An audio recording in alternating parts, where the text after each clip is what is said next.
Hi everyone, I'm Jamie, and welcome to EPT, English Podcast Times, the show where we discuss fascinating topics to spark your curiosity. And maybe even learn something new along the way. I'm joined by my amazing co-host, Sophia. Hey everyone, I'm so excited to dive into today's topic. It's going to be a good one.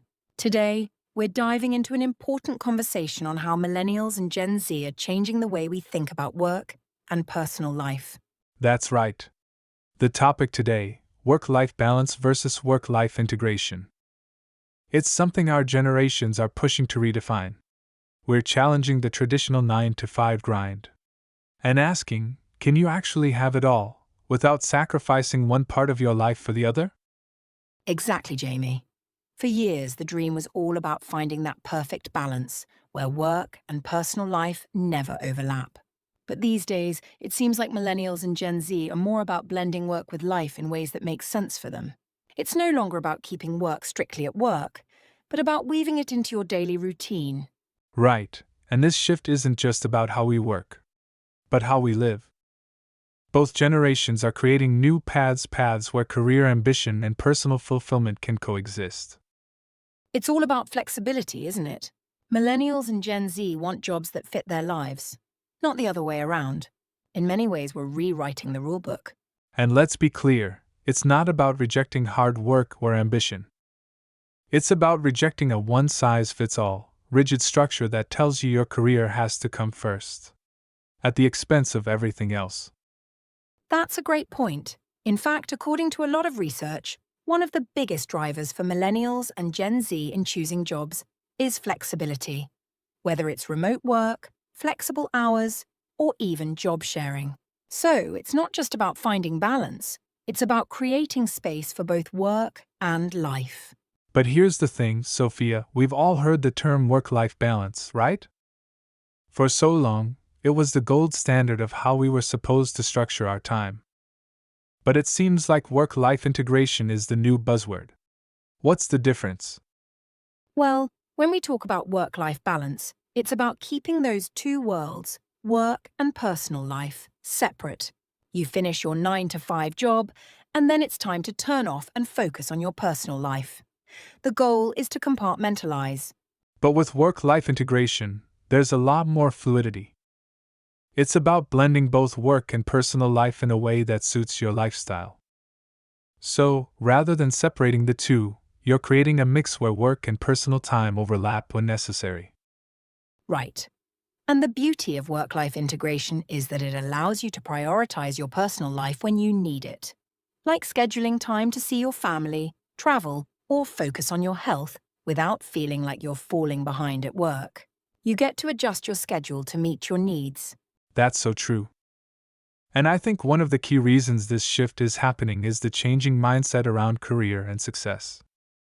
Millennials and Gen Z are focused on purpose and fulfillment, not just climbing the corporate ladder for the sake of it. Exactly. It's less about hustling for success and more about building a lifestyle that lets you thrive both personally and professionally. Many people are rejecting the notion that success is about working 60-hour weeks in the office. They want careers that fit into their lives rather than lives that fit into their careers. So, let's talk about the practical side of this. If someone is trying to integrate their work and life, how do they go about doing it? I think the key is setting boundaries. Oh, for sure. With work-life integration, it's still important to have clear boundaries, but they're more flexible. For instance, you might work a couple of hours in the morning, take a long lunch, and then get back to work later in the afternoon, if that's what works for you. And this is especially important for remote workers or freelancers. They have the freedom to set their own schedules. But that freedom also comes with responsibility. It's easy to blur the lines and end up working around the clock. So, setting clear limits like not checking emails after a certain time becomes essential. Absolutely.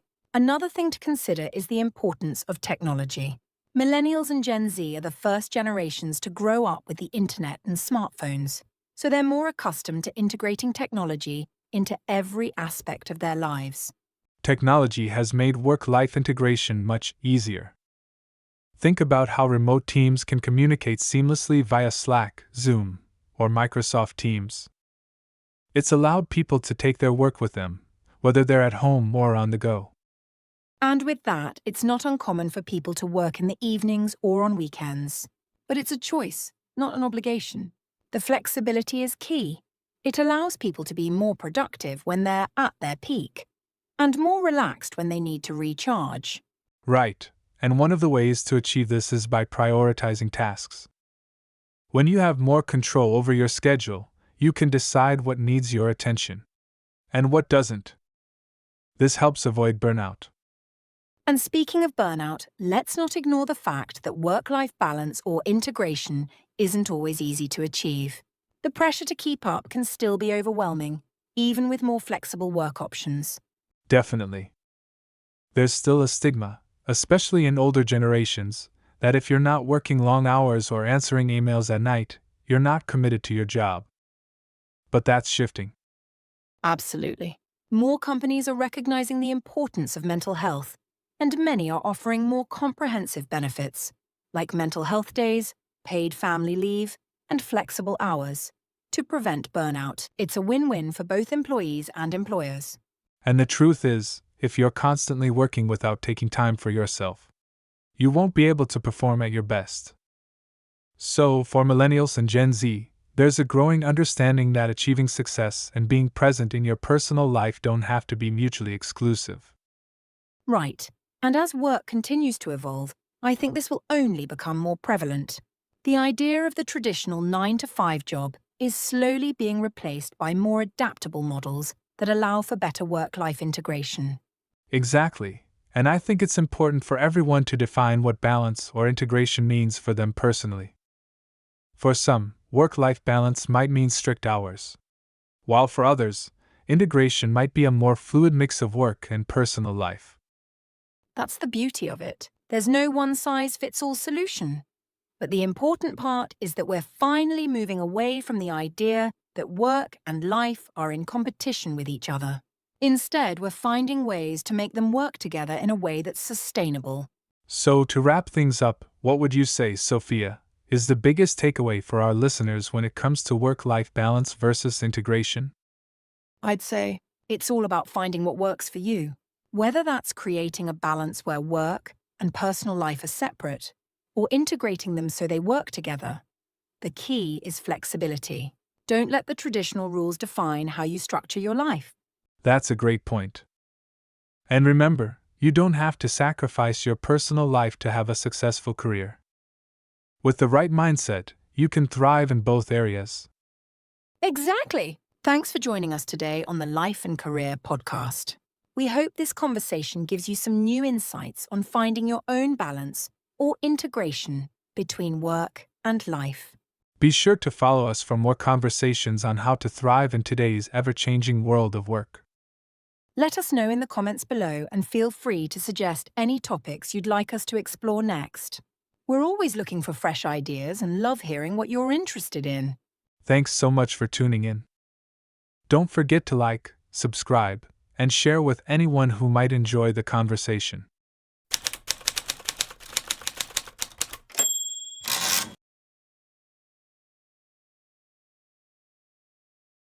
Balance, meaning the state of having equal amounts of something, or making sure one thing does not overpower another. Example, she tried to find a balance between work and relaxation. Flexibility, meaning the ability to adapt to new, changing, or different conditions. Example, the company offers flexibility in working hours so you can work from home if needed. Burnout, meaning physical or mental exhaustion caused by too much work or stress. Example, after working long hours every day for months, he felt burnout and decided to take a break. Prioritize, meaning to arrange things in order of importance, deciding what is most important to do first. Example, she had to prioritize her tasks, finishing the most urgent ones before the others. Overwhelm, meaning to feel like you have too much to do or too many things to handle. Example, he felt overwhelmed by all the homework and didn't know where to start. We'll see you next time with more exciting discussions. Take care and remember your story matters.